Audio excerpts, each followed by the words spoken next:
ரொம்ப simple and டேஸ்டியாக சட்னி பண்ணிடலாம். சின்ன வெங்காயத்தை நல்ல தோல் எடுத்துட்டு கோஸா சால்ட்டு போட்டு அரைச்சி வச்சுக்கிறணும்.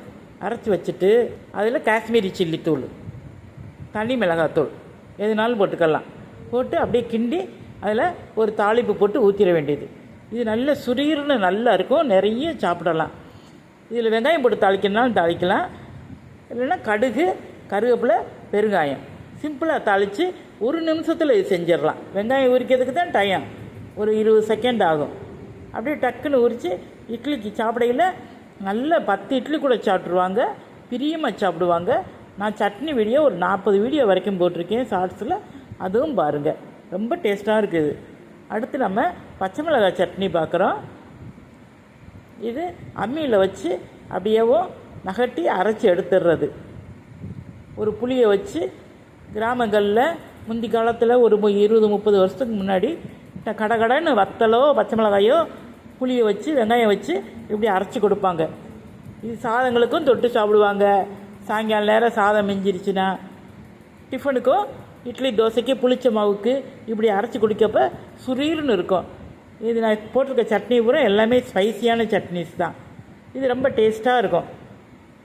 அப்படியே வச்சு லேசாக நகட்டுறது தான், ரொம்ப அரைக்கக்கூடாது. இதை ஒரு நிமிஷத்தில் கடகரன்னு வச்சு அரைச்சி எடுத்துட வேண்டியதான். இதுக்கு பச்சை நல்லெண்ணெய் ஊற்றினா தான் ரொம்ப டேஸ்ட்டாக இருக்கும். சுட சுட இட்லி வச்சு இப்படி சாப்பிட்டு பாருங்கள். வேர்க்கடலை சட்னி ரொம்ப ஈஸியாக பண்ணிடலாம். இதுக்கு ஒரு தாளிப்பு போட்டு எடுத்து வச்சுக்கிடுவோம். கடுகு போட்டிருக்கேன். அடுத்து பச்சை மிளகாய், கொஞ்சம் புளி, பூண்டு எல்லாம் போட்டு அப்படியேவும் அதை எடுத்து வச்சுக்கிடுவோம். இதில் கொஞ்சம் ஜீரகம் போட்டாலும் நல்லாயிருக்கும். வேர்க்கடலை கொஞ்சம், வேர்க்கடலையோட ஃப்ளேவர் கூட இருக்காமல் இருக்கிறதுக்கு கொஞ்சோண்டு 1 ஸ்பூன் பொட்டுக்கடலை போட்டுக்கலாம். வேர்க்கடலையில் பாதி அளவு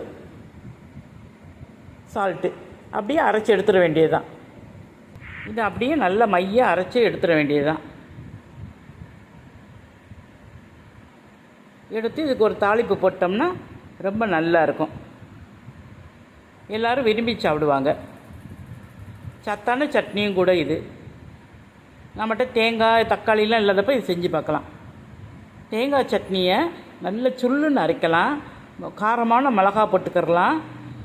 மிளகா போட்டுட்டு நல்ல தேங்காய் பதமாக முத்தலும் இல்லாமல் இலசும் இல்லாமல் போடணும். அதில் கொஞ்சம் சின்ன வெங்காயமும் பூண்டு இஞ்சி போட்டு அரைக்கிறப்ப ரொம்ப டேஸ்ட்டாக இருக்கும். ஹோட்டல்களெல்லாம் அதில் கொஞ்சம் புதினா மல்லிச்செடி போடுவாங்க, பொட்டுக்கடலை எல்லாம் சேர்ந்து சால்ட்டு போட்டு அரைக்கிறப்ப ரொம்ப நல்லா இருக்கும். இதில் கொஞ்சம் தண்ணியை நிறைய ஊற்றி சால்ட்டும் உரப்பும் கூட வச்சு தாளித்து ஊற்றுறப்ப ரொம்ப டேஸ்ட்டாக இருக்கும். ரோட்டு கடைகளில் இப்படி தண்ணி சட்னியும் வச்சு தருவாங்க. இப்படியும் நீங்கள் ட்ரை பண்ணி பாருங்கள். தேங்காய் சட்னி அரைக்கிறதுக்கெலாம் ரொம்ப நேரம் ஆகாது. இதுவும் பரபரப்பான கால நேரத்தில் செய்கிறதுக்கு ரொம்ப ஈஸியான சட்னி. இது செஞ்சு பாருங்கள். சாதத்துக்கும் தொட்டி சாப்பிட்லாம்.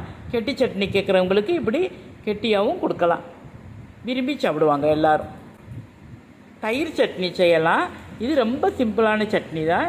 சின்ன வெங்காயம் ஒரு 5-6 போட்டுக்கிறணும் உரித்து. அதை கொஞ்சம் கோஸை இடித்து வச்சுக்கிறணும். இடித்து வச்சுக்கிட்டு ஒரு பேனில் எண்ணெய் ஊற்றி கடுகு, வெங்காயம், கருவேப்பிலை, பெருங்காயம் போட்டு தாளிச்சுக்கிறணும். இந்த வெங்காயத்துக்கு கொஞ்சம் சால்ட்டு அதில் ஏறினா தான் நல்லாயிருக்கும். இதை ஒரு வதக்கிறணும், அவ்வளோதான். இடித்து வச்ச வெங்காயத்தை அப்படியே போட்டு வதக்கிக்கிட்டு காஷ்மீரி சில்லி தூள் ஒரு ஸ்பூனு, அவ்வளோதான். அடுப்பு அமர்த்திட வேண்டியதுதான். 7 எடுத்த கெட்டி தயிர் அப்படியேவும் ஒரு கிண்ணத்தில் போட்டு அந்த அடுப்பில் வச்சுருக்கிற அந்த வெங்காய கலவையை அதில் போட்டு கிண்டிட வேண்டியதுதான்.